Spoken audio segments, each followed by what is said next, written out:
Venga, sabor.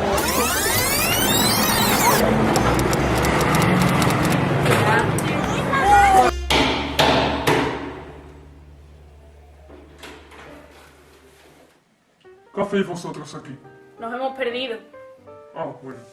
Mi nombre es Ramón del Valle Inclán. Nací en Villanueva de Arosa, en Pontevedra, en 1869, en el seno de una familia acomodada. Soy un dramaturgo, poeta y novelista español, dentro del modernismo.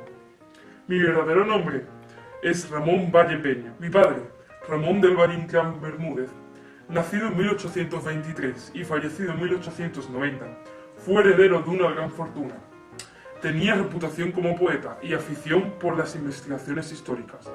Su muerte me permitió interrumpir mis estudios de Derecho, por los que no sentía ninguna pasión, y marcharme a México, donde pasé casi un año ejerciendo como periodista y firmando por primera vez mis escritos como Ramón del Valle Inclán. De vuelta a España, me instalé en Pontevedra. Publiqué diversos cuentos y edité mi primer libro, Femeninas, en 1895, que pasó inadvertido para la crítica y el público. Viajé a Madrid, donde entablé amistad con jóvenes escritores como Azorín, Pío Baroja y Jacinto Benavente, y me aficioné a las tertulias de café, cosa que no abandoné ya a lo largo de mi vida. Decidí dedicarme exclusivamente a la literatura, y me negué a escribir para la prensa, pues quería salvaguardar mi independencia y estilo, aunque esta decisión me obligó a llevar una vida bohemia y con penurias. Tuve que costearme la edición de mi segundo libro, Epitalamio, en 1897, y por esa época me inicié en el teatro. Una folletinesca pelea con el escritor Manuel Bueno me ocasionó la amputación de mi brazo izquierdo, con el propósito de recaudar dinero para un brazo ortopédico que nunca llegué a utilizar. Mis amigos representaron mi primera obra teatral, Cenizas, que fue mi primer fracaso de público, una constante en mi carrera. En 1907 me casé con la actriz Josefina Bianco y entre 1909 y 1911 me adherí al carlismo, ideología tradicionalista que me atrajo por mi oposición a la sociedad industrial, al sistema parlamentario y al centralismo político. En 1910, mi esposa inició una gira por Latinoamérica en la que la acompañé como director artístico. Durante el viaje, la compañía teatral de María Guerrero y Fernando Díaz de Mendoza contrató a mi esposa, y de vuelta a España estrené dos obras, Voces de Gesta en 1911 en Barcelona y La Marquesa Rosalinda en 1912. A pesar de mis fracasos teatrales, hacia 1916 ya era considerado un escritor de prestigio y una autoridad en pintura y estética, por lo que el Ministerio de Instrucción Pública y Bellas Artes me nombró titular de una nueva cátedra de estética en la Academia de San Fernando en Madrid. Esto supuso un alivio para mi crónica escasez de dinero, pero por problemas burocráticos y la propia incompatibilidad con la vida académica, abandoné muy pronto el cargo. Invitado a París por un amigo francés, en 1915 me había declarado partidario de los aliados, lo que me llevó a la ruptura con los carlistas. Pasé un par de meses visitando las trincheras francesas, experiencia que describí en La Medianoche, visión estelar de un momento de guerra, en 1917. La década de los 20 significó mi consagración definitiva como escritor y un replanteamiento ideológico que me acercó al anarquismo. En 1973 fui nombrado director de la Academia de Bellas Artes en Roma, ciudad en la que viví un año. Actualmente vivo en Santiago, pero creo que dentro de unos meses tendré que ingresar en el hospital por mi enfermedad crónica. Creo que tendríamos que ir volviendo al presente. Ha sido un placer.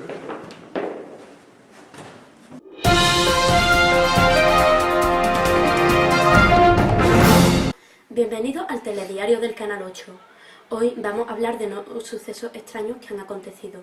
3 jóvenes dicen haberse transportado en el tiempo a la España de principios del siglo XX y haber hablado con el escritor Ramón del Valle Inclán. Para poder entender mejor esta información, hace falta decir que Valle Inclán tuvo 2 etapas, modernismo y generación del 98. El modernismo defendía el arte por el arte, buscando la belleza y los sentimientos. Algunas de sus características son las leyendas y cuentos, incluso referencias a la mitología antigua clásica, lo que va en contra del movimiento anterior, el realismo. Luego, hablando de habla de las prácticas de espiritismo y ciencias ocultas que van en contra de las creencias religiosas muy católicas de la época. También encontramos que hablan de grupos marginales que comparten la vida bohemia de estos autores.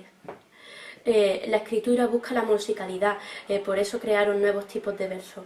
Y los sentimientos y las sensaciones van por encima de la obra en sí, van por encima de lo que sería el argumento. Luego, por otro lado, tenemos la generación del 98, que utiliza la literatura para hacer crítica social de la sociedad de la época. Se llama de este modo porque en el 98 hubo una guerra entre España y Estados Unidos que acabó con la pérdida de España de Cuba, Filipinas y otras colonias que poseía. Las características de esta corriente son todas las referencias a la vida cotidiana, lo que se contrarresta con el movimiento anterior. Especialmente habla de la vida cotidiana de los grupos sociales más desfavorecidos. Utiliza un lenguaje coloquial, pero bastante preciso para describir los ambientes. Y el análisis crítico a la historia de España también está presente. El mensaje tiene más importancia que la forma y su objetivo es hacer meditar al lector sobre el sentido de la vida y la situación del país. Ahora pasaremos con nuestra colaboradora Pilar González, quien está con las chicas que vieron los hechos. Pilar, ¿nos recibes? Buenas, María. Me encuentro aquí con las jóvenes que han tenido la oportunidad de conocer a Valle Inclán. Un pequeño inciso. Valle Inclán murió a principios de 1936, hospitalizado en una clínica de Santiago de Compostela por un cáncer de vejiga. ¿Qué os ha contado el autor? Bueno, lo que nos ha contado es que su vida se dividía en dos etapas, la modernista y la del 98. Y yo voy a hablar sobre la modernista. La etapa modernista, en su primera época, Valle Inclán crea un personaje memorable, el Marqués de Bradomín, un mujeriego feo, católico y sentimental, cuya juventud, madurez y decadencia cuentan 4 novelas, publicadas entre 1902 y 1905, que son Sonata de primavera, Sonata de estío, Sonata de otoño y Sonata de invierno. En su poesía, recogida en claves líricas, escritas en 1920, enlaza las creencias populares gallegas con el ocultismo. Su libro La lámpara maravillosa, escrita en 1916, recoge sus ideas sobre el arte, la herencia del simbolismo francés y el misticismo español. Cada sonata responde a una época de su vida y a una estación del año y constituye el ejemplo más destacado de prosa modernista en la literatura española. Y ahora voy a hablar sobre el argumento de la Sonata de Otoño, escrita en 1902, que está localizada en Galicia y es la primera aparición del personaje Bradomín y se desarrolla en un pazo en la que se dirige al marqués donde se está muriendo su prima Concha, una mujer con la que anteriormente había tenido relaciones y está enamorada de ella, entonces siente melancolía ya que era un amor pasado. En la Sonata de estío, escrita en 1903, se localiza en México y es una historia de amor plena en la que el marqués de Bradomín conoce a la niña Chole, que tiene una relación sexual con su padre y entonces este la atrae y tiene una relación con ella a espaldas de su padre. Y después la Sonata de primavera, escrita en 1904, tiene lugar en Italia y el marqués nos cuenta un intento de seducción que no logra y se encuentra en un ambiente lujoso de palacio y tiene que hacer que llegue un mensaje al Papa, pero la persona que se lo tiene que entregar se está muriendo. Entonces el marqués se siente atraído por ella e intenta conquistarla y ella lo toma por diablo y huye de él. Y por último, la sonata de invierno, escrita en 1905, el marqués herido en una guerra y se recupera en un convento en Navarra. Valle Inclán nos presenta a un aristócrata católico orgulloso y engreído al que le cuida a una jovencita a la que él intenta seducir. Pero finalmente se dice que es la hija del marqués y aún así continúa seduciéndola. Muy interesante. Bueno, pues voy a hablar sobre el argumento de Luces de Bohemia. En él, el protagonista más estrella sale de su casa por la mañana con dos latinos para reclamar que le paguen más por la novela que Dos Latinos ha publicado.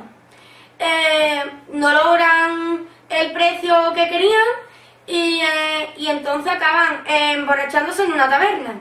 Horas después, la policía lo ve en la calle armando escándalos con unos jóvenes modernistas, por lo que es conducido a la cárcel. De allí es sacado por un redactor jefe del periódico El Popular. Cuando sale, va a ver al ministro de Gobernación con el fin de pedirle satisfacción por lo que ha pasado. El ministro promete darle un dinero cada mes porque no le da la satisfacción. De ahí se va a un café donde invita a cenar a Dos Latinos y a Rubén Darío y ya camino de su casa tiene una visión de su muerte. Y a la mañana siguiente unas vecinas se lo encuentran muerto. La obra concluye con el entierro de Max y con Dos Latinos emborrachándose en una taberna. Todo el esperpento tiene por fin destacar la decadencia y la imposibilidad de la vida literaria en la sociedad española, y Valle Inclán ironiza, satiriza y estiliza la realidad. La obra tiene por tema la crítica que hace Valle de la sociedad española, en la que no hay lugar para el ingenio ni el trabajador. Solo puede prosperar en esta sociedad el canalla y la infamia. Pone de manifiesto la decadencia de España y sus habitantes, que desde fuera son vistos como un esperpento. Ramón del Valle Inclán ya desde muy joven empezó a llevar la contraria al interlocutor y a polemizar hasta causar escándalo. Durante la Guerra de Cuba se manifestó favorable a los independentistas que luchaban contra las tropas españolas, algo muy inusual en el cargado ambiente patriótico español. Se ha contado que durante la operación de cuando perdió su brazo demostró una extraordinaria presencia de ánimo y solo se desmayó una vez. En contra de lo que se suele pensar, Valle no se parece a los personajes de su obra Luces de Bohemia, ya que no llevó una vida miserable ni fue un borracho.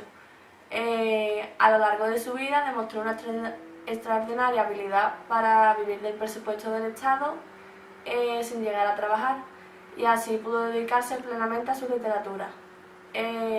Valle Inclán fue un hombre muy popular, pero en su momento no tuvieron aceptación ni sus libros ni sus obras de teatro. A lo largo de su vida, Ramón del Valle Inclán fue el propio editor de sus obras, un asunto al que dedicó mucha atención y que intervino en el diseño de sus obras y en la portada y la contraportada de sus libros, y así como en las obras, en las letras capitulares y en las ilustraciones. También se ocupó de encargar la calidad del papel, del ilustrador, del trato con el impresor y hasta con la negociación con el distribuidor y la editorial. Y Ramón del Valle Inclán tuvo durante toda su vida fuertes opiniones acerca de casi todo, que defendían con gran ingenio y vehemencia en las tertulias de café y en múltiples reuniones. En el aspecto político, su vida estuvo repleta de contradicciones, que era por su personalidad apasionada y polémica. Yo hallé siempre más bella la majestad caída que sentada en el trono. Sonata de invierno. Las imágenes más bellas son absurdas en un espejo cóncavo, luces de bohemia. El ciego se entera mejor de las cosas del mundo, los ojos son ilusionados embusteros, luces de bohemia.